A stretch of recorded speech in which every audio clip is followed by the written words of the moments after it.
Hi guys, good afternoon from Melbourne. This is Pushparaj Giri.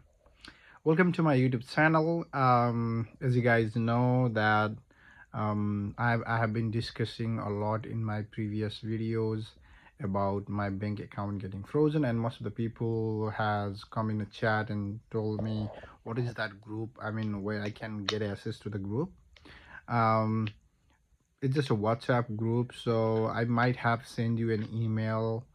So just reply through the email, and I need a mobile number to connect you to the WhatsApp. So if you want that, you can do that. I came back with some interesting stories. So after those three bank account got unfrozen, I'm here today making a video. It's quite interesting. My six bank accounts are frozen as of today. It's getting interesting to see how I will be unblocking six of those bank accounts, and I will be posting same videos from day one, that is today, to the point that it will be unblocked or closed or something. Okay, no idea. So after it got unblocked, I realized that I need more bank accounts if I have to do P2P more often in a Binance, because there is a high risk of having scam fund into your account, and obviously it would get blocked. So I'll just tell you the banks that I got blocked. One was Revolut. It was blocked 8 days before, but it already got unblocked just yesterday. So probably the reason for the block in the Revolut is tax purposes. So they were asking for some details, and then I started providing the details, but even after that they were still blocking it for 7 days. So I just immediately made an internal complaint, and within few hours of making an internal complaint, they just unblocked it. So Revolut is working fine now. Another one is a Westpac. Yes, so this is the second time the Westpac has blocked me, but this time Westpac hasn't told me anything about what is the reason of the block.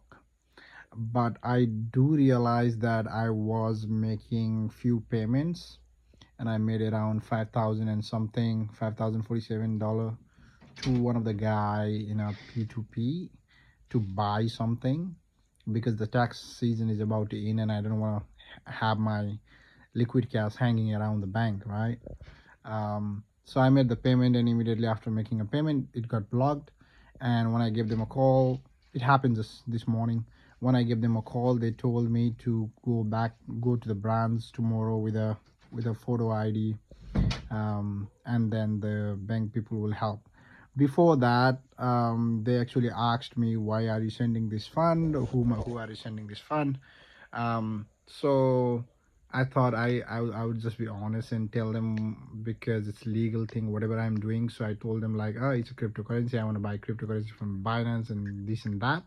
Then they immediately told me, come to the branch, we can't help you on the call. So I think the reason they have blocked me this time is very different from the past time, because I had absolutely make sure that no scam fund comes to my account once again. So I think they are probably just curious why I'm sending the fund, and potentially maybe I'm being scammed or something. So I think it will be solved. But if it happens to be a big surprise tomorrow, then you will obviously know about it. Third account is INZ Bank. So INZ, this is the second time also in INZ that my bank account has been frozen. Before was related to the P2P transaction, and this is also related to one of the girl. She used to buy from me, and then later I realized that she was actually being scammed by someone. So she used to keep an paying that USDT to someone else, and they took her USDT and ran away. Sadly, she contacted her bank, and bank has no one else to catch. So yeah, it's me, right? The fund came to me, right? So yeah, I'm just, and the problem with the ING is they only do through the email, so I have to email them. All right, so they have sent me verification, I have verified. They have told me They have told me to tell me what happened. I have explained them a lot of things, provided them all the proof and everything, and I'm just waiting for their response tomorrow.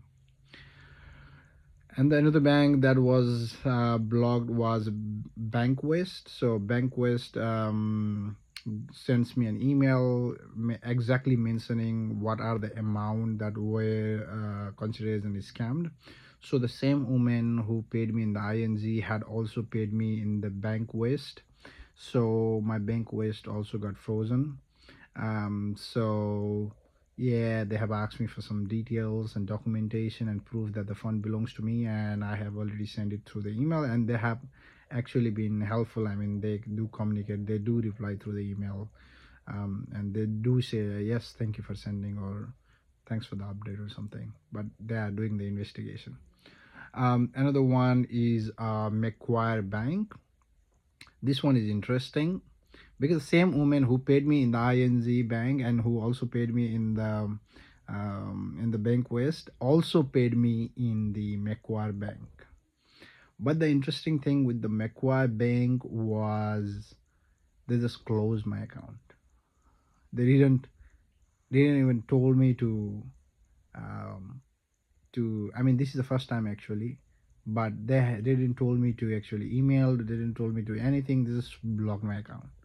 And then I did an internal complaint, and they responded back to me within 24 hours saying we cannot help. So I already filed AFCA complaint.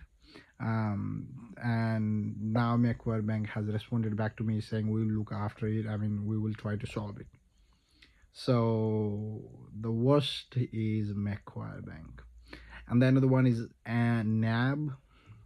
So I have no idea why NAB has blocked me, because most of the payment that goes through the NAB is through my regular customers who are genuine and who pays big dollars, right? So when I cleared out, I had around like, I think it's like 3 or 4 thousand or something. When I cleared everything, right, and then I had just like $46